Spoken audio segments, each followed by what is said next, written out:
pais, né? Parabéns aos pais presentes. Vamos iniciar então com a nossa leitura de harmonização. Vai ser o livro Fonte Viva. A lição é a 137. Atendamos ao bem.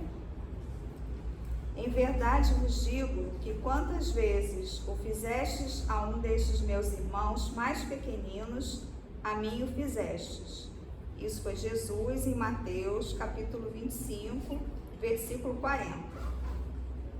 Não só pelas palavras que podem simbolizar folhas brilhantes sobre um tronco estéril, não só pelo ato de crer que por vezes não passa de êxtase inoperante, não só pelos títulos que em muitas ocasiões constituem possibilidades de acesso aos abusos, não só pelas afirmações de fé, porque em muitos casos as frases sonoras são gritos da alma vazia. Não nos esqueçamos do fazer. A ligação com Cristo, a comunhão com a divina luz, não dependem do modo de interpretar as revelações do céu. Em todas as circunstâncias do seu apostolado de amor, Jesus procurou buscar a atenção das criaturas, não para a forma do pensamento religioso, mas para a bondade humana. A Boa Nova não prometia a paz da vida superior aos que calejassem os joelhos nas penitências incompreensíveis, aos que especulassem sobre a natureza de Deus, que discutissem as coisas do céu por antecipação ou que simplesmente pregassem as verdades eternas, mas exaltou a posição sublime de todos os que disseminassem o amor em nome do Todo Misericordioso. Jesus não se comprometeu com os que combatessem em seu nome, com os que humilhassem os outros a pretexto de glorificá-lo, ou com os que lhe oferecessem culto espetacular em templos de ouro e pedra, mas sim afirmou que o menor gesto de bondade, dispensado em seu nome, será sempre considerado no alto como oferenda de amor endereçada a ele próprio. Vamos então agora fechar nossos olhos, elevar os nossos pensamentos a Deus Pai, a Jesus, nosso Mestre, agradecer a todos os nossos irmãos aqui, espíritos superiores que estão aqui, nos dando suporte, olhando cada um de nós, tratando cada um de nós. Pedir pelo nosso irmão Eduardo, que ele seja inspirado, que ele seja iluminado para essa mensagem que ele vai nos passar hoje. Obrigada, Pai, pela oportunidade de estarmos aqui. Graças a Deus. Sou eu? Bom dia a todos. A gente vai falar hoje, a gente combinou de falar a respeito desse tema, parábola da torre, né? Esse tema é um tema assim, muito interessante, é uma parábola que as pessoas em geral não conhecem, tá? A gente tem que conversar com algumas pessoas, e as pessoas falam assim, parábola da torre, todo mundo fica olhando assim, né? E aí o que acontece? Essa parábola está dentro do Evangelho de Lucas, no final do capítulo 14, lá nos versículos 28 a 35. Eu tirei esse estudo, né, do capítulo 20, do livro Parábolas Evangélicas, e já adianto que, lá do Rodolfo ficar ligados, e já adianto que existem duas maneiras de a gente tratar, né? Porque como a parábola é uma parábola grande, né, a gente consegue dividir ela em várias partes e consegue ver, vocês vão perceber que a gente consegue ter assim, um monte de abordagens dentro dessa parábola, né? E aí uma das questões que tem é a respeito da previdência. Então, por isso que essa parábola, em determinados momentos, é conhecida como parábola da torre, e em outros é conhecida como uma parábola acerca da previdência.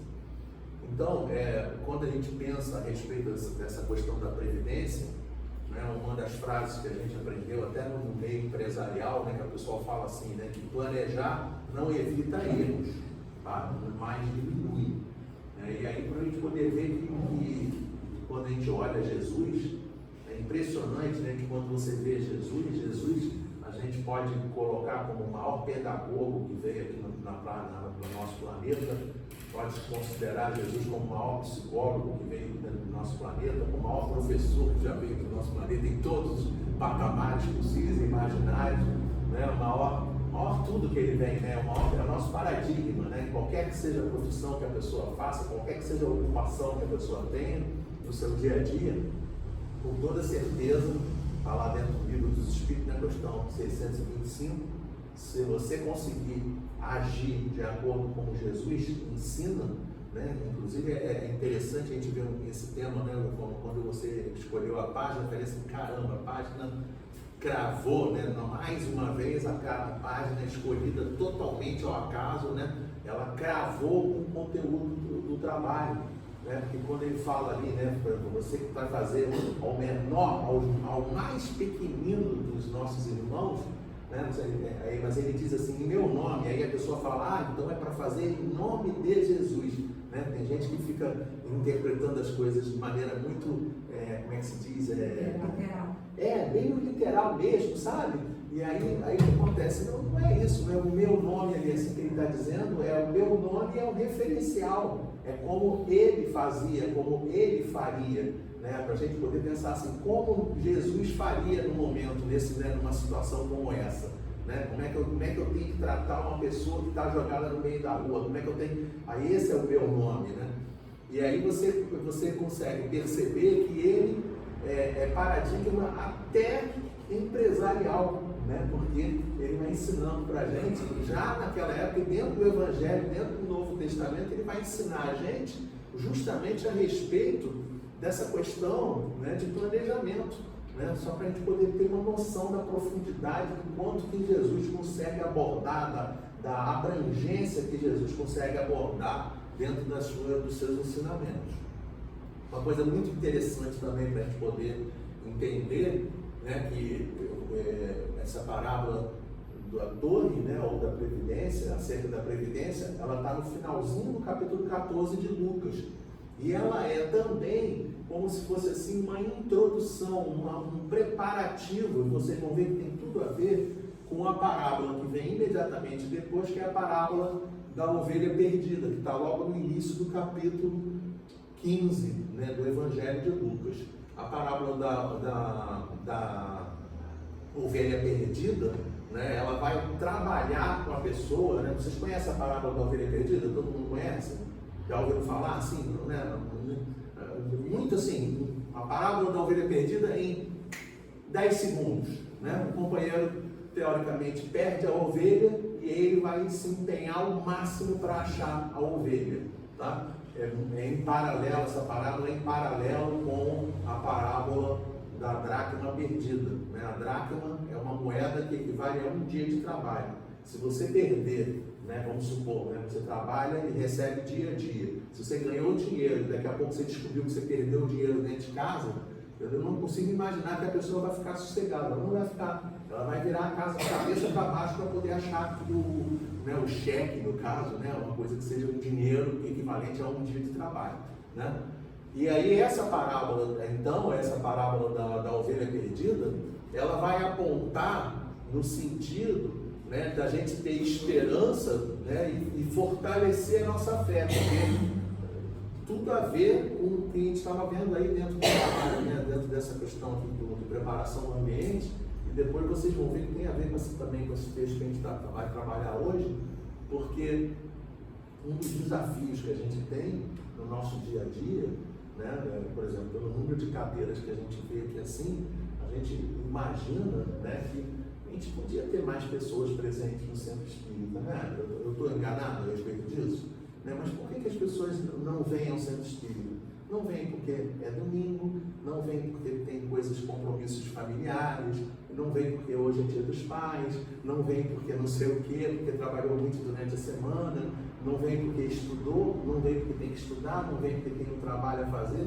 mas, né, se a gente for botar quando você consegue ter essa questão de fortalecer a fé e consegue renovar a tua esperança no dia a dia e consegue fazer planejamento, você vai conseguir entender que muitos de nós que estamos aqui, também para nós é Dia dos Pais, também vamos cozinhar, vamos fazer comida, vamos encontrar a família, vamos trabalhar, temos que estudar, temos que não sei o quê, todo mundo tem tudo. Então as limitações que a gente coloca no dia a dia, somos nós que colocamos. Essa que é a grande realidade. E aí, Jesus vai trazer essa parábola, né? E aí eu dividi, né? Vou passar muito rapidamente aqui, olha só, planejamento, fiz um macro, né? Planejamento, previdência e 3 outros assuntos, discípulo, sal e ouvir, tá? Então vamos ver a parte que vai falar de planejamento. Tudo isso é a parábola da torre, tá? Aí ele pega e fala assim, qual de vós, querendo edificar uma torre, não se põe primeiro a fazer conta dos gastos que são necessários para ver se tem com que acabá-la. Com isso, evita expor-se a que, depois de haver assentado os alicerces e não a podendo terminar, todos os que a virem comecem a fazer zombaria dele, dizendo: esse homem principiou o edifício, mas não o pôde concluir. Jesus, quando utilizava os ensinamentos, quando trazia os ensinamentos, ele usava referência sempre a coisas que aconteciam lá naquela época, né? A gente, quando estuda matemática, né, da parte de pedagogia, né, tem na licenciatura, tem a parte de pedagogia, né? Aí a gente vê, por exemplo, que muitos de nós fomos educados por uma cartilha, né? Vovó viu a uva, Ivo viu a Eva, lembram disso? Né? Alguns de vocês devem lembrar, alguns devem lembrar, né?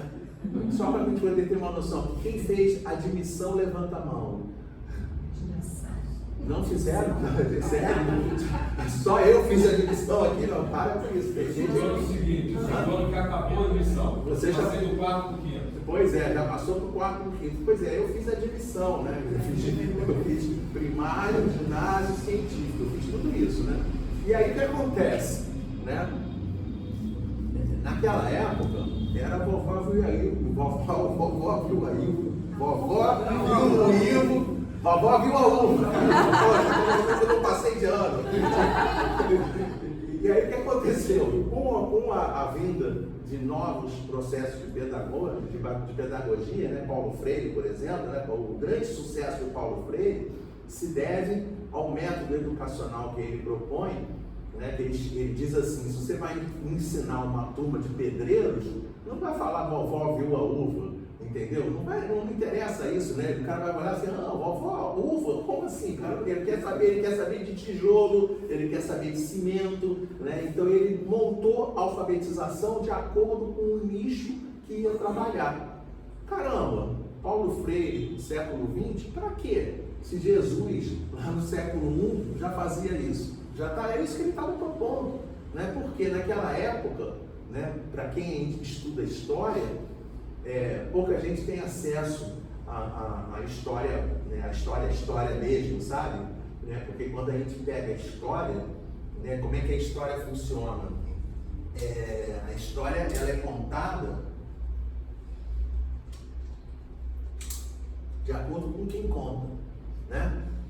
Se eu chego para vocês e falo para vocês assim, 7-1, isso lembra vocês alguma coisa? Né? Então tem gente que quando pensa no 7-1, vai contar assim, 7-1, cara, foi um dia trágico na história do futebol brasileiro. Vai pegar a história contada pelo alemão, entende? Aí o alemão fala assim, foi um dia espetacular, um dia inigualável na história do futebol alemão, entende? Então a história ela é contada de acordo com quem conta a história. Naquela época de Jesus, houve mais de 100, tem um livro escrito, a história dos judeus contada por judeus, mais de 100 guerras que não foram noticiadas no Ocidente, tá? Só para a gente poder ter uma noção. Então, quando Jesus fala a respeito de torre, tá? Quando ele fala a respeito de torre, tá? Ele não está falando a respeito de torre à toa, porque era uma preocupação que as pessoas tinham, né? Dentro dos lugares, né, naquela época, não era você pega mapas muito antigos daquela região, eram assim, pequenos lugarejos, tá? E nesses lugarejos precisavam ter fortificação. Eles tinham que ter cuidado, porque tinha que ter cuidado para poder olhar se vinha inimigo, tinha que ter cuidado para poder saber onde estavam as pessoas, para poder saber onde estavam os animais, para poder ter controle sobre tudo.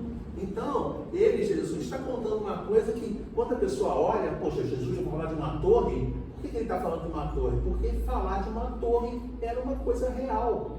Né? Só para a gente poder ter uma ideia, quando a gente fala, e ele fala dezenas de vezes a respeito de Jericó, né? Quando a gente vê a construção de Jerusalém, o que é Jerusalém? Se você olhar a construção de Jerusalém, você vê que Jerusalém é uma fortificação. Quando você olha a história de Jericó, Jericó era a primeira Jericó destruída pelo general Josué, que sucedeu ao Moisés, né? Aquela Jericó primeira, ela era uma fortificação considerada indestrutível, né? Só para vocês poderem ter noção. E aí Jesus está trazendo esse tipo de ensinamento dessa maneira. Ele logo depois continua ainda falando a respeito da realidade daquele povo.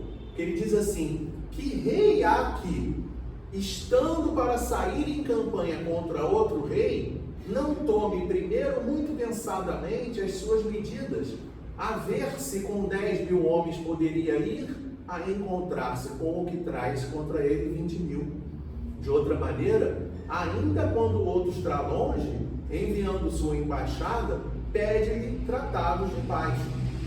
Realidade daquela época. Se você pega o Antigo Testamento, aí eu vou falar aqui de cabeça, né? Eu não consigo lembrar tudo não, tá? Mas eu vou falar de cabeça aqui, eu acho que está em Números, tá? Que vai contando como é que foi a tomada, né? Que Moisés chega, né? E depois a tomada da Palestina. Porque quando a gente fala do Êxodo, né? Mais uma vez entra aquela questão, como é que a gente fala do... Quem lembra o que foi o Êxodo? Quem lembra?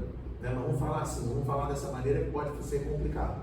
Quem lembra como foi o Êxodo? Quem lembra como é que foi? O que foi o Êxodo? Quem lembra? Alguém lembra? Não. Hã? O Êxodo não é a saída do Egito, Não é isso, né? O Êxodo foi a saída do povo hebreu que estava no Egito e foi para a Terra Prometida, né? Não é lindo isso, gente? Só que quando você pega a descrição que tem lá no Antigo Testamento, existiam povos dentro da Terra Prometida. Cananeus, filisteus, não sei o que lá, um monte de povos. E o que eles faziam? Eles passavam o rodo. Entendeu? O êxodo contado por quem estava lá na Terra Prometida não foi um êxodo, foi uma guerra.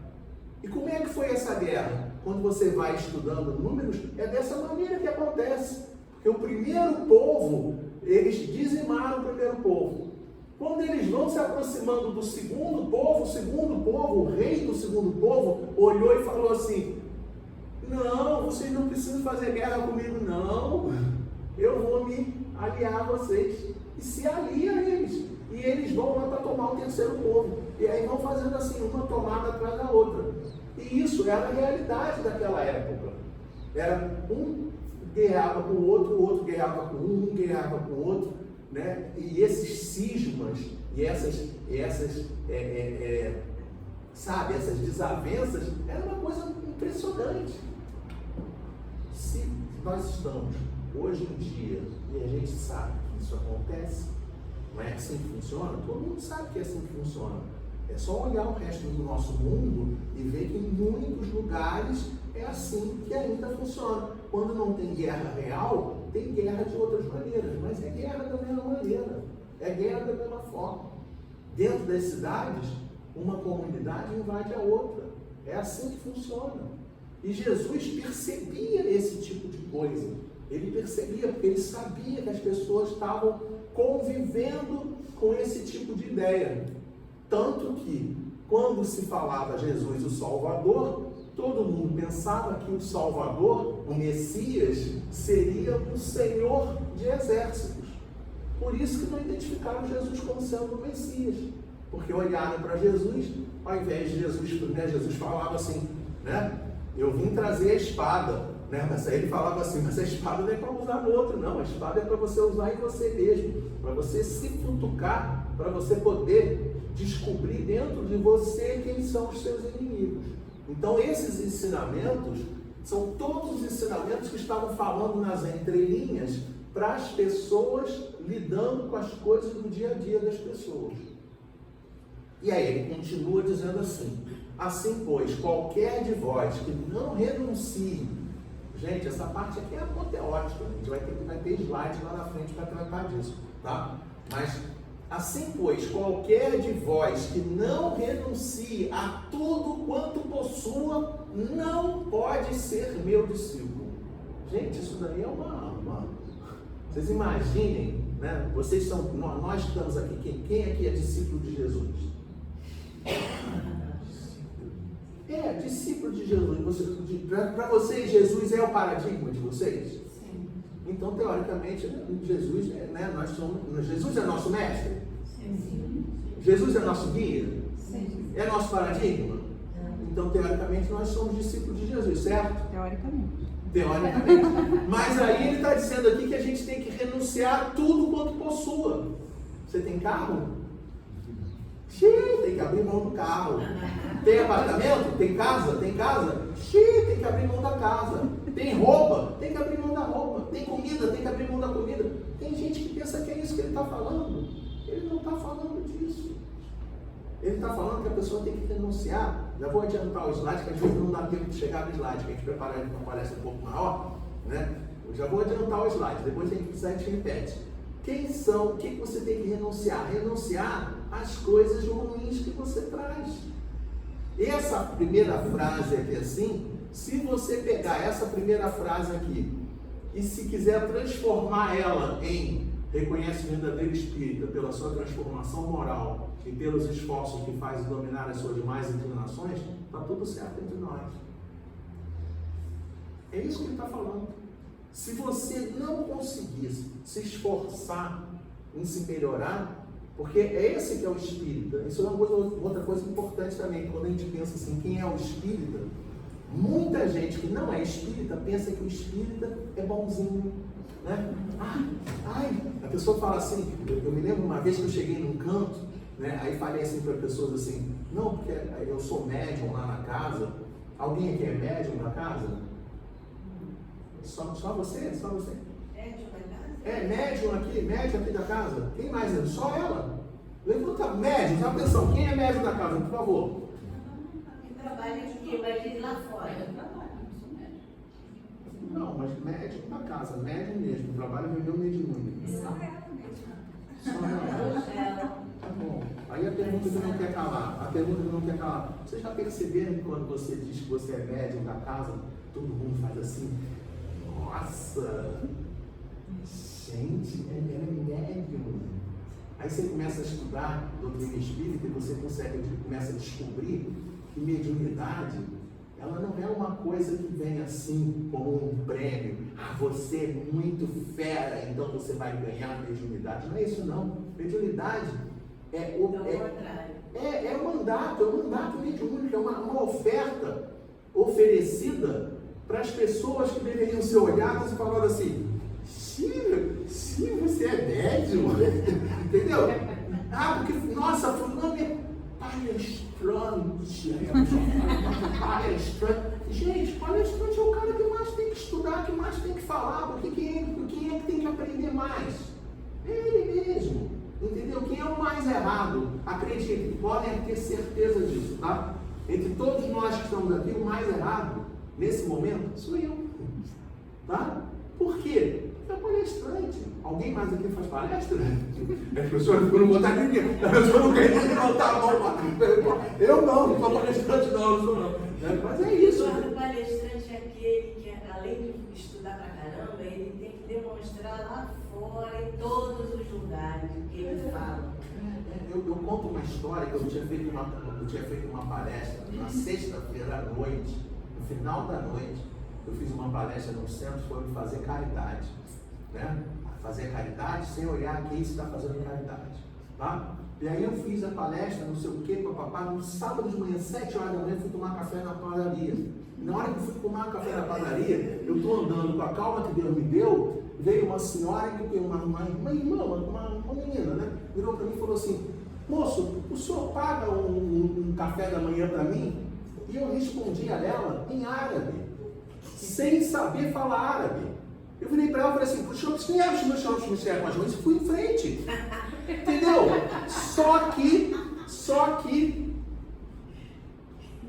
médio. Aí o franciscano andando comigo, franciscanos em geral eles são super carinhosos, sabe? Mas né, nós estamos na casa aqui de Francisco de Assis, né? E eles são super carinhosos. Mas nesse caso específico, ele virou para mim e falou assim, ô palestrante. Quando ele falou o palestrante, eu falei, lavei bola. Aí eu falei, Aí ele falou assim, você não deu uma palestra ontem sobre fazer caridade sem olhar a quem? A primeira pergunta, 7 horas da manhã, que pergunta a pessoa pede para fazer caridade, você recusou? Eu falei, puxei o ar, voltei e fui ajudar a irmã, tá? E aí fui lá, paguei o lanche da irmã, não sei o que, papapá. Terminei de pagar o lanche, adivinha o que eu fiz? Fiquei parado assim, ó, pra ver se eu ia comer o lanche. Estão entendendo? Vocês estão entendendo como é que funciona? É assim que funciona. Então, repara, não é fácil renunciar a tudo quanto possua. A gente tem muita mazela, a gente tem muita coisa para renunciar. A gente tem que abrir mão de muita coisa. Não tem nada a ver com matéria. Pode ficar com o carro, pode ficar com a casa, pode ficar com a roupa, não tem problema nenhum. Não é disso. Ele acabou de falar aqui agora dentro do texto aqui, Emmanuel trouxe para a gente aqui. Jesus não estava falando de pregação, não estava falando de templo, não estava falando de pedra, não estava falando de ouro, não era disso que ele estava falando. Ele estava falando o tempo todo de atitude da gente. Ele está falando do nosso comportamento, de como a gente age no dia a dia. E aí ele pega o elemento que se utilizava na época para poder preservar. No Nordeste até hoje é assim. Muitas colônias de pescadores utilizam isso, o sal, para poder manter o peixe, manter a carne, para poder preservar, porque o pessoal não tem geladeira, não tem luz no lugar. Então ele emenda uma outra realidade do povo, dizendo assim, o sal é bom, porém se o sal perder a força, com que outra coisa se há de temperar? Ficará sem servir nem para a terra, nem para o monturo, mas lançar-se-á fora. E ainda diz, o que tiver ouvidos de ouvir, ouça.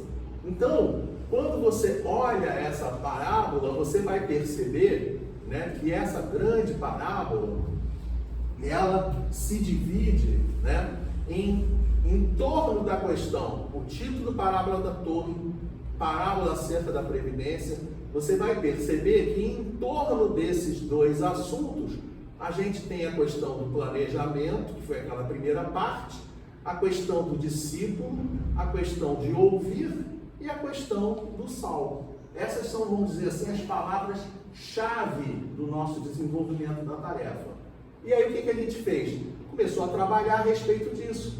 Porque ele chegou em determinado momento e disse assim, o que tiver de ouvidos de ouvir, ouça. Ouça quem tem ouvidos de ouvir. E aí eu fiquei pensando assim, uma vez eu fui visitado por um pensamento muito interessante, que eu fiquei pensando assim, como é que foi o negócio? Se alguém pecou contra mim, eu devo perdoar quantas vezes? Até 7 vezes? Resposta. Não, 70 vezes 7 vezes, certo? E aí eu fiquei pensando assim, será que a questão só diz respeito a perdão? Ou será que a questão também diz respeito a, por exemplo, ensinar para um professor? Ou será que ela diz respeito a curar para um médico? Ou será que ela diz respeito a um nutricionista? Entende? Vamos botar para a nutricionista a mesma questão. Se alguma criança, ou alguma pessoa qualquer, um idoso, uma criança, um paciente, qualquer que seja, não conseguir se alimentar da maneira apropriada com o alimento que eu apresentar para ele, quantas vezes eu preciso apresentar um novo alimento? Até 7 vezes? 70 vezes 7 vezes. Estão pegando? Pegaram? Quantas vezes você tem que... Quantas vezes você já disseram para uma pessoa que você ama a pessoa e a pessoa não acredita em você? Já aconteceu com vocês?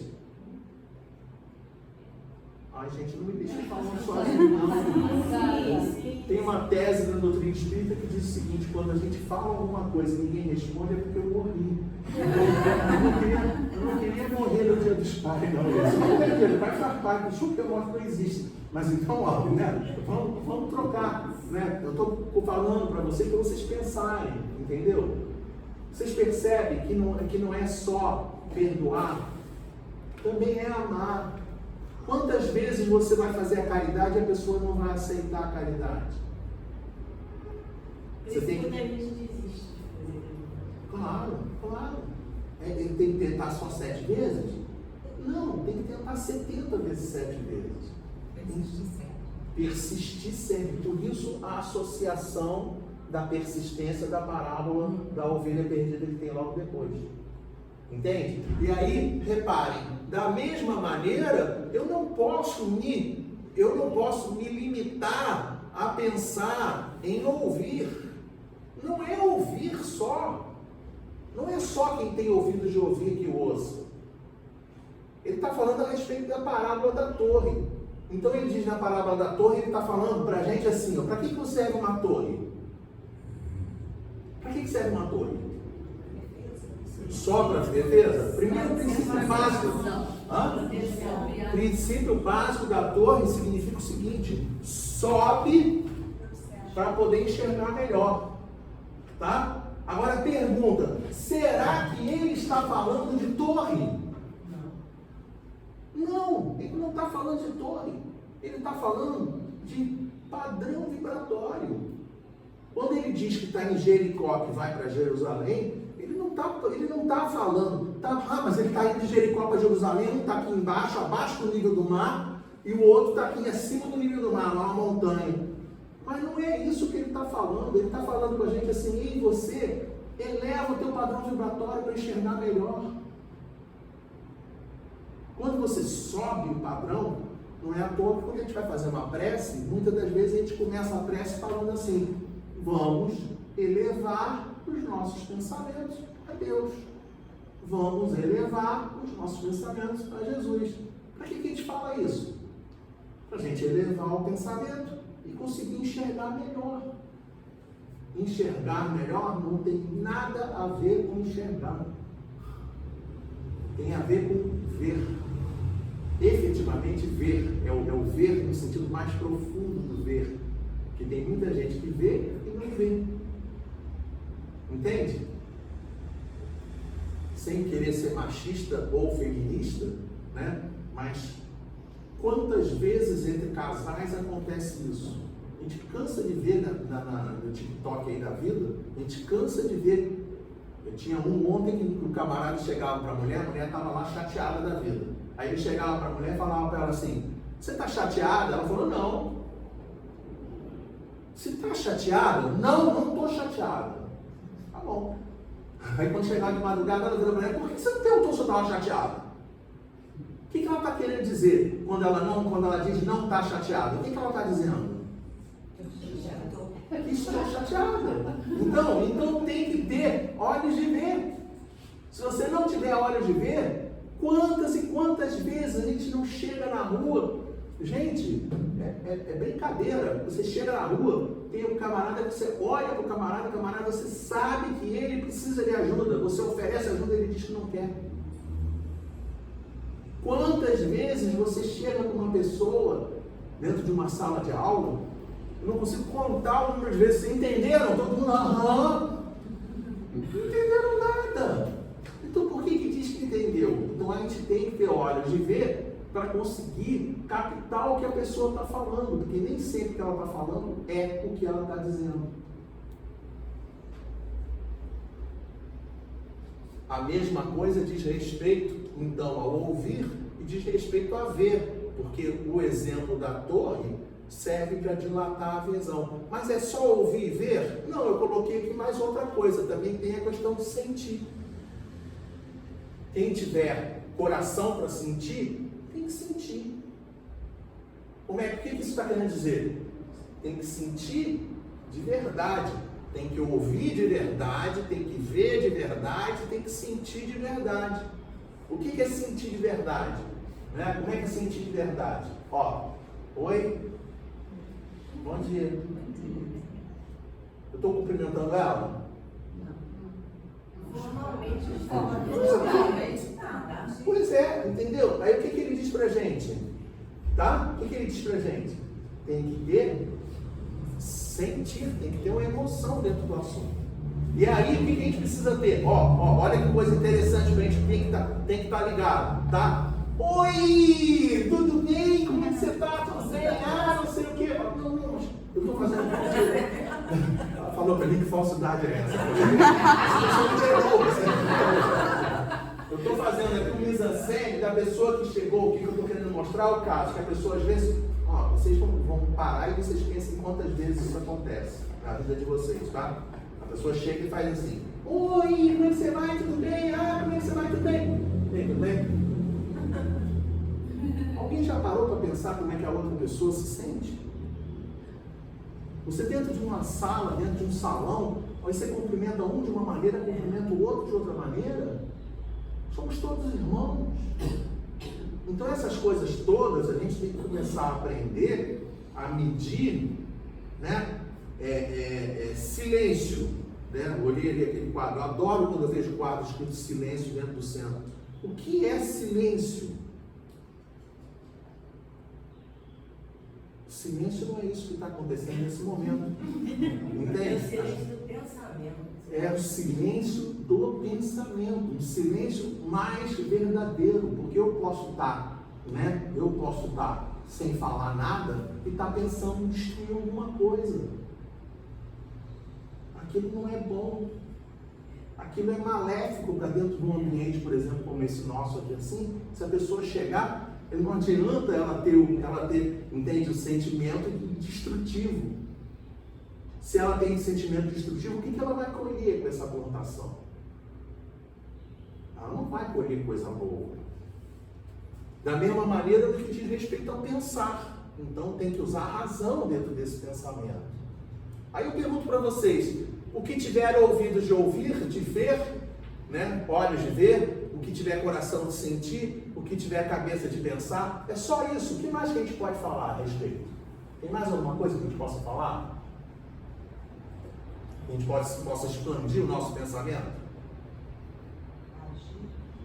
Agir. Né? Porque você tem que pensar como é que você vai agir. Agir é fundamental. Às vezes você está agindo determinada coisa, você precisa ter essa perseverança que ela acabou de falar. Uma vez a gente foi entregar, não eu, mas uma outra equipe foi entregar sanduíche para morador, para nosso irmão de situação de rua. Aí o companheiro foi lá, entregou o sanduíche, prepararam 200 sanduíches. Quem chegou? O 201. O 201 chegou da seguinte maneira: eu quero o meu jantar. Nesse nível. Aí o pessoal, meus amigos, nós preparamos 200 jantares. Nós distribuímos 200 jantares.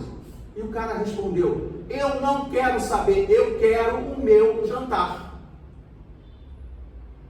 E aí, um cara pegou e falou assim: amigo, nós não temos um outro jantar, tá? Não tem outro jantar. Mas eu lembrei agora que eu tenho um biscoito no carro. O cara foi no carro, pegou um pacote de biscoito fechado, entregou na mão do cara. Isso aqui vai aplacar a sua fome. O cara pegou o pacote de biscoito, jogou no chão, pisou no pacote de biscoito todinho, saiu xingando todo mundo, geração, pai, mãe, tio, avô, primo, todo mundo, e foi embora. Pergunta: o que a gente tem que fazer semana que vem?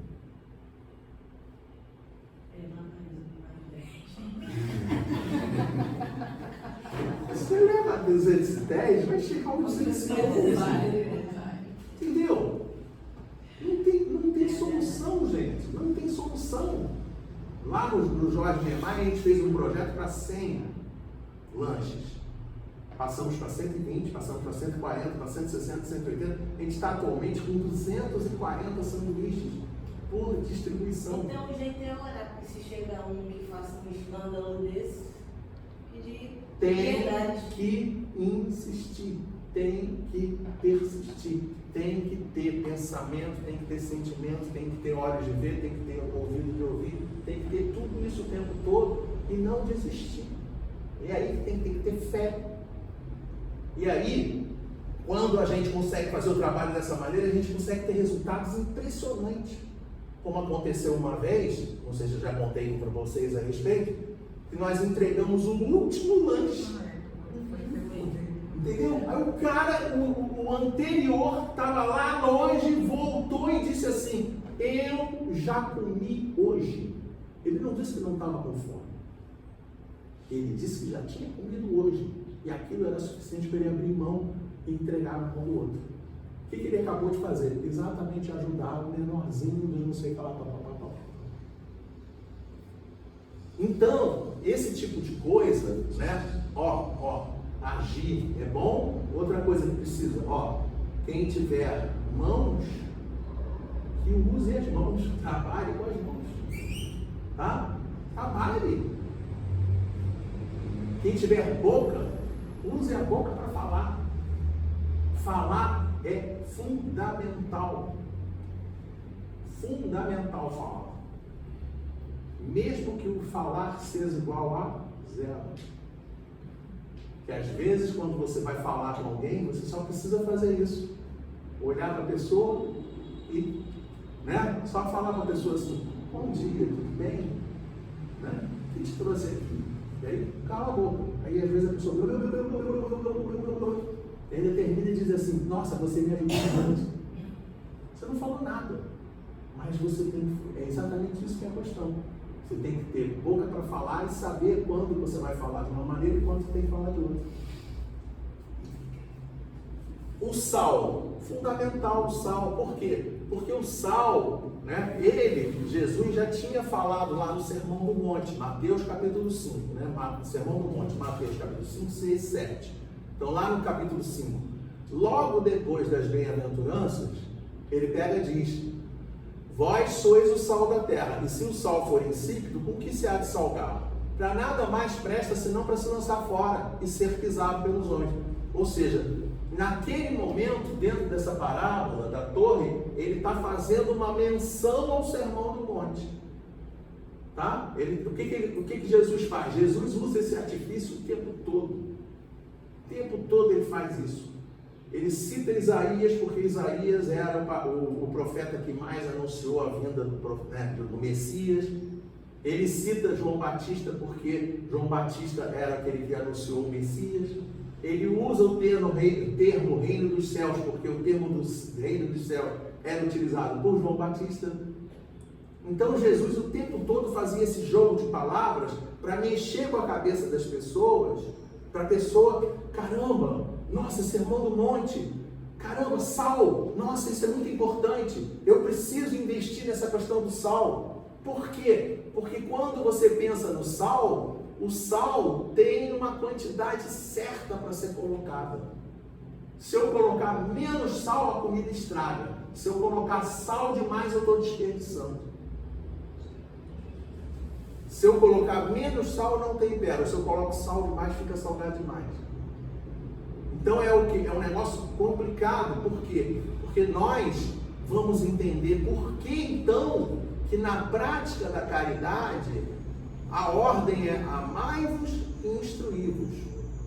Eu vou ter o amor como lema, eu vou ter o amor como princípio, mas eu preciso ter instrução para poder dar suporte ao amor. Porque nem sempre eu tenho que dizer sim e nem sempre eu tenho que dizer não.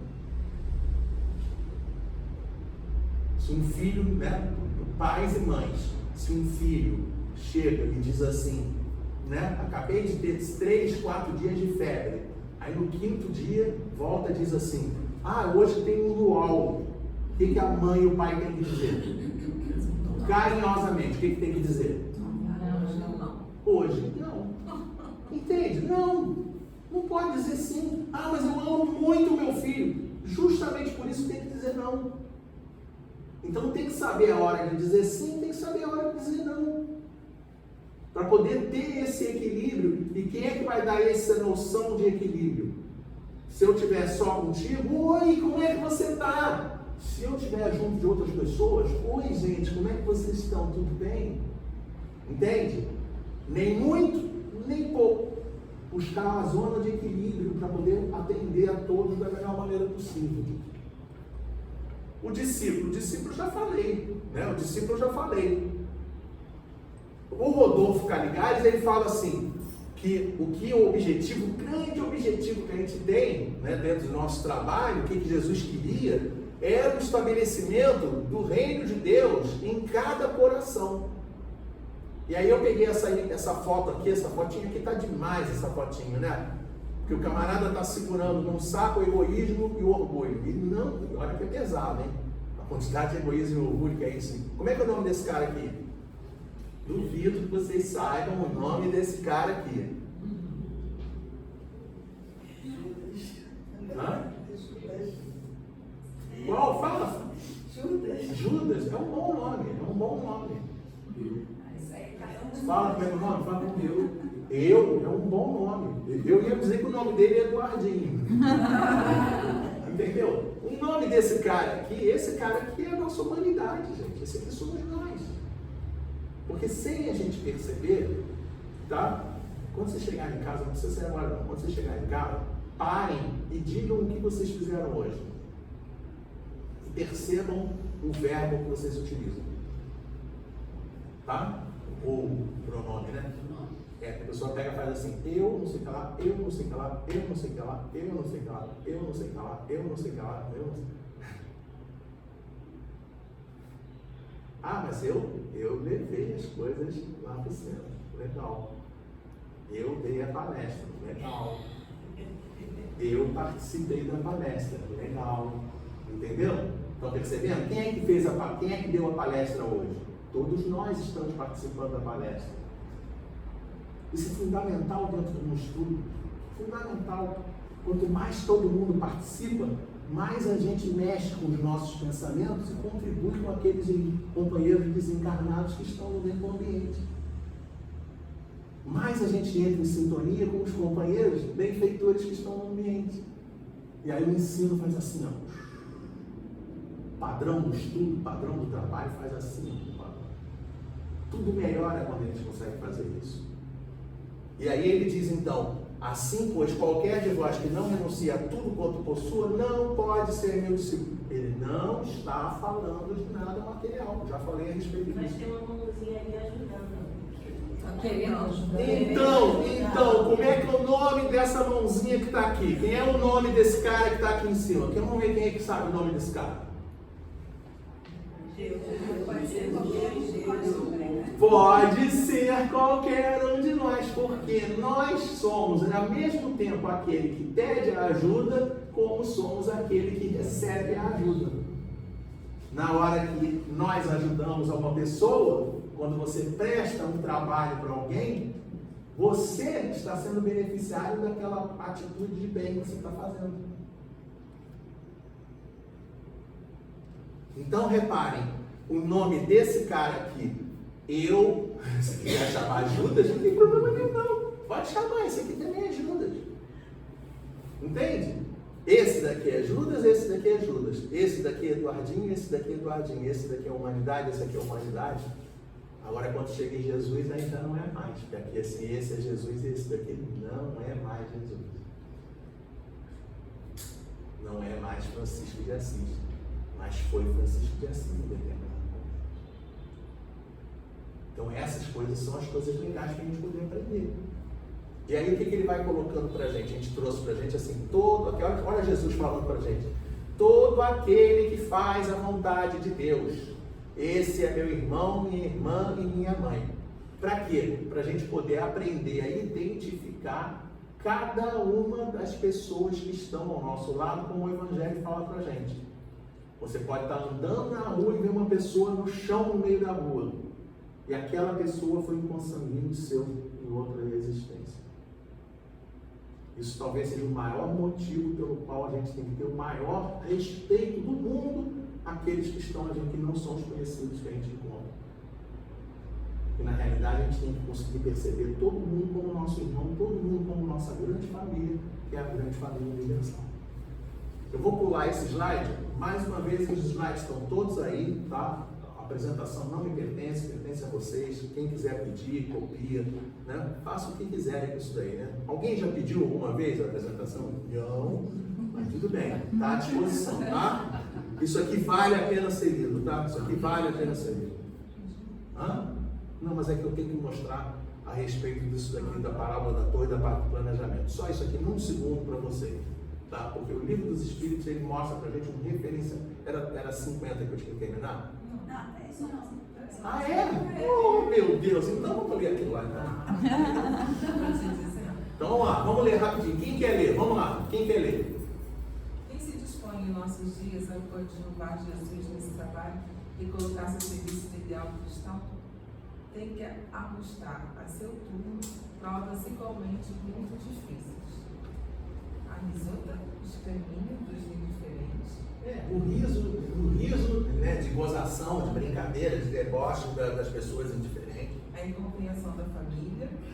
Ó, primeiro item, tá? Primeiro item. Não acredito que no Dia dos Pais vocês vão ao Centro Espírita ouvir palestra. Segundo item, tá? É o familiar falando isso. No caso, seu marido. Entendeu? Se ele fosse assim, entendeu? Chegar para você e dizer, ele não é assim. Mas a gente já atendia uma senhora uma vez no centro que ela tinha que sair de casa escondida. Hã? Acontece. Você vai mais uma vez no centro essa semana? Você vai mais uma vez no centro essa semana? O que tanto você faz no centro? Vai, terceiro. Os ataques justiciais fora em seus religião. Sim. Quantas vezes a pessoa não chega e diz, critica, né? A gente tem que, isso aqui é uma coisa que a gente tem que tomar cuidado, o tamanho do mundo. A gente estava outro dia numa reunião de estudo na Casa Espírita, tá? Lendo um livro, esqueci o nome do livro, do Hermínio Miranda, tá? Que conta casos de... Não, é um outro seguinte, Histórias do Espírito. É esse daí, mas tem um outro que é a continuação, que é Capazuca, eu estou faltando o nome aqui, né? O Exilado, sei lá o nome do livro, tá? Depois eu passo para vocês aí, que vocês veem o nome do livro. Nesse livro aí, o pessoal estava estudando, o Hermínio está contando o que está acontecendo dentro de uma reunião mediúnica. Estava atendendo a companheiros religiosos. E aí o pessoal, dentro do grupo de estudo, da seguinte maneira: ai meu Deus do céu, como é que pode um troço desse? Como é que a pessoa pode não acreditar na reencarnação? Que absurdo um negócio desse! É por isso que eles estão naquela situação. Eu fiquei olhando assim, fiquei pensando assim, né? Falei assim, eles não estão entendendo qual é o clima de uma reunião mediúnica. O clima é de atendimento, não é um clima de deboche, não é um clima de entendeu? Você imagina um professor chegar no primeiro dia, você consegue imaginar isso? Como é que vocês se sentiriam? Primeiro dia de aula, tá? Primeiro dia de aula. Quem não sabe resolver integral de sin de x sobre x dx? Vocês não sabem resolver? Não pode fazer isso, gente. Não pode ser assim, você não pode rir do outro. A doutrina espírita não está acima. Foi o que acabou de falar dentro aqui da nossa preparação do ambiente. A doutrina espírita não está acima das outras religiões. O cara pode ser ateu, tá? E faz muito mais o bem do que nós. Porque um monte dos médicos que trabalham no Médicos Sem Fronteiras são ateus. E quando tem ebola, eles vão para a África. E quando tem ebola, a gente corre. Não precisa nem ser ebola, não. É só a pessoa espirrar na época do Covid, que a pessoa já saía de perto correndo. Entende? Então, só para a gente poder entender. Não é da maneira como a gente fala normalmente. Outro. E acima de tudo, o fascínio das posses materiais e as mil e uma formas de convite para deixar o caminho árduo, estreito da honradez, da virtude, da moralidade, enfim. para tomar a estrada larga deleitosa da corrupção dos prazeres mundanos. Aqui assim, eu copiei, colei. Eu acho que isso aqui deve ser tornar, né? Não, é isso mesmo, tomar a estrada larga. É? Pegar a estrada. É para pegar, né? Tomar. Então tá bom. Então vamos em frente. Parábola da Torre, planejamento. Uma foto no livro dos Espíritos. Tá? Essas questões aqui, né? Depois, essa aqui vocês têm que. Olha, desculpa, gente. Isso aqui vocês têm que pegar arquivo aqui depois e abre esse arquivo aqui. Tá? Tem que pegar essas fotos aqui assim. Se você quiser tirar foto, tira foto. Pode tirar foto.